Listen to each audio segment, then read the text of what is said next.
Hello, First Church. I hope this message finds you doing well. You continue to be in thought and prayer as we navigate together these uncharted waters in which we find ourselves.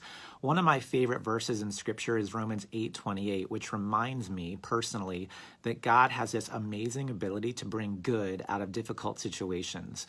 And so I fully recognize that there are extra tensions upon us, but at the same time, I marvel at God's ability to bring good and even new life out of difficult circumstances in which we find ourselves. I've had a few people asking me recently, what are some of the ways that First Church is making a difference in our community? And I wanted to share some of those with you because these are some of the ways that I see God moving and bringing forth new life in ways that maybe were not happening before. So one of the ways is that every Monday and Wednesday right now, we are offering food distributions. One is at the Pajama Factory on Monday nights, and one is at the CLC on Wednesday nights. And in a time where there's increasing food insecurity, we are grateful to be able to offer that to people who need it. In fact, we're seeing a rising need as the weeks are going by. So I am grateful that we can meet a tangible need in that way. I'm also thankful. I know a lot of our life groups are now connecting online. Bible studies are happening online, and I'm glad that people are being able to connect in those ways, even in this time of social distancing. I am grateful we've been able to share a number of children videos, a number of youth videos. You've seen a number of youth prayers being offered. I'm excited to see that online presence of prayer and focus with our children and students occurring.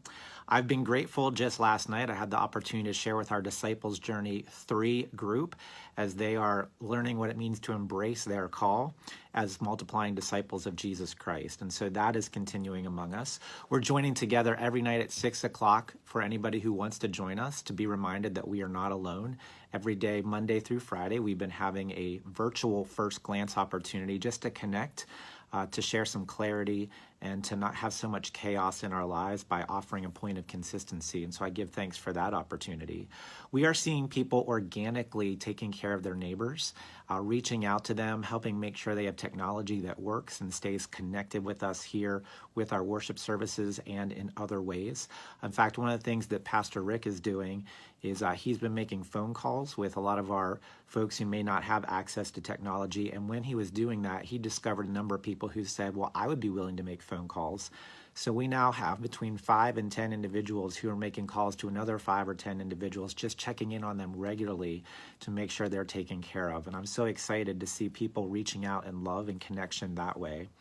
A lot of you have stepped up in terms of generosity and just said, I can give. I realize not everybody can, but I can, and I'm going to do it to the best of my ability. And so to you who are giving generously and sacrificially, I say thank you.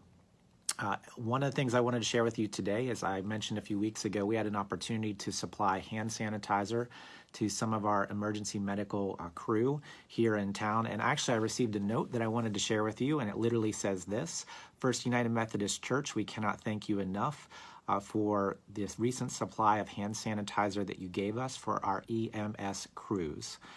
Please know that we've been using the large amount that you gave us to fill our smaller bottles as emergencies arise. With sincere appreciation. And then they all signed it. So I can literally show you that real quick right there. That is a way that a difference is being made. So I'm just so grateful. Those are just a couple of the ways. And I just want to invite everyone to continue to pray and be creative and innovative on how we can connect with our community and serve and share in the love of Jesus Christ at this time. As we do that, God is opening new doors for us to connect with new people, and I just love that opportunity. So let's continue to be faithful, intentional, and offering ourselves however we can in this time. So I hope those are encouraging to you, ways that our church is making a difference. And then I also wanted to give you one update for you to be aware of, that starting this weekend and moving forward for the next few weekends, we're going to change our worship slightly in that we'll still have the same times, 8, 9:30, and 11. But much like we did for the Easter worship services, we're going to have the same service be shared at 8, 9:30, and 11. So there will not be more traditional at 8 and 9:30 and then more modern at 11. It will be one service showed 3 different times. Now, we're doing that for a couple different reasons. We're doing that, one, for a missional reason. Right now in this time, where we're scattered in so many different ways, we believe it's important to offer a place and an experience that we all share in together. So offering the same worship service at 3 different times is going to let everybody, whether you worship at 8 or 11 or 9:30, literally all have the same experience. We think that's important right now and a way for us to be unified moving forward. So for that missional reason, we're having the one service 3 different times. At the same time, one of the reasons that we're doing that is we want to honor the traditions of all of the elements of our church. So you'll find more traditional elements, more modern elements mixed together. It's a way to recognize that every part of our church is important, and you'll see that reflected in the worship services that are coming your way. And then finally, we are right now under the home shelter rule and guidelines, and the reality is many of the folks who serve on places like our praise team are volunteers. But they're not on staff. And so we want to model what we've been asked to do in our society, which means we can't have all the volunteers who would be on something like a praise team come in and practice together right now, because we want to honor the social distancing that we've been asked to live into. And since that would be considered a non-essential life issue or item, we don't feel comfortable asking those volunteers to gather in that way right now. So we are going to use our staff, and we're blessed to have staff who have the musical capability to help us worship. So that's another reason that we're going to do the one service. It's a functional reason.